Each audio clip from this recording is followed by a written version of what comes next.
In the dead of night, while most of America slept, planes were quietly fueled and loaded, not with cargo, not with soldiers, but with children. Hundreds of Guatemalan children taken from shelters and foster care across the United States. What was their destination? A one-way flight back to Guatemala. This is not a movie plot. This happened just days ago, and the secrecy around it has left the world asking, why at night and why this way? These were unaccompanied minors, kids who had crossed the border alone. Many fled violence, gangs, or abusive homes. Under US law, such children are supposed to be given care, special protection, time to seek asylum, and legal hearings. But over Labor Day weekend, the US government moved fast, too fast. Vans rolled in at midnight.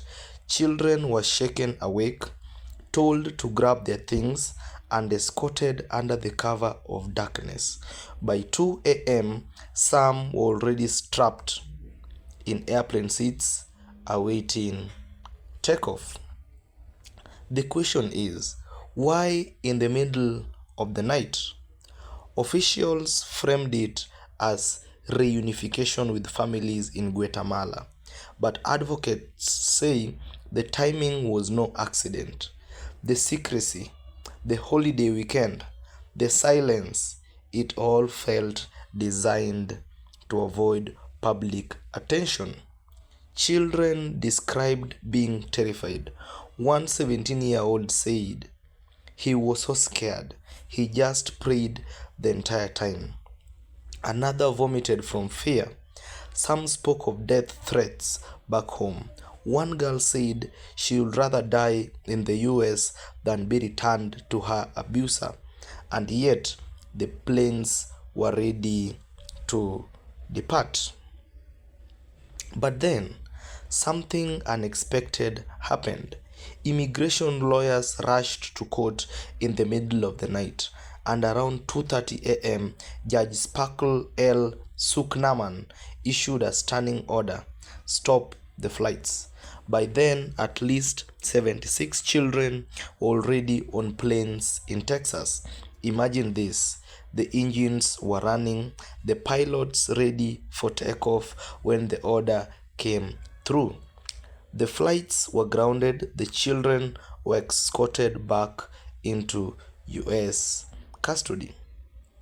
Reports say as many as 341, maybe even 700 children were targeted in the sudden operation.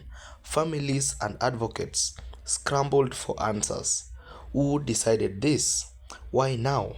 Why in the dark?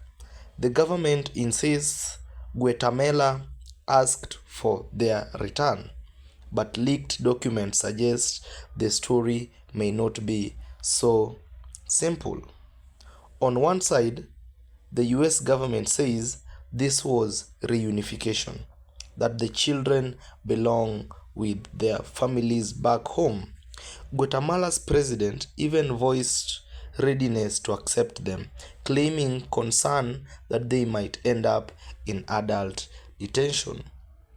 But advocate tells a different story, that this was a mass deportation done in secret, stripping children of their rights that exist for a reason, because these minors are vulnerable and many face threats of violence, poverty, and persecution if returned.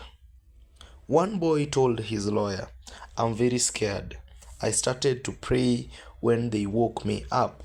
Another child said plainly, "If I go back, I will be killed." An LGBTQ teenager whispered, "I'll take my own life if I'm forced to return." These are not statistics. These are voices, and they nearly disappeared into the night sky. For now, the deportations are on hold, blocked for 14 days. A hearing is set for today, September 10th, where the future of these children will be decided. But questions linger. Who ordered the secret flights? Was it really about reunification or about politics? And what will happen when the spotlight fades? One thing is clear. In the middle of the night, hundreds of children came within minutes of vanishing across borders forever. And unless the world keeps watching, it could still happen again. This is the mysterious me. Stay curious, stay awake.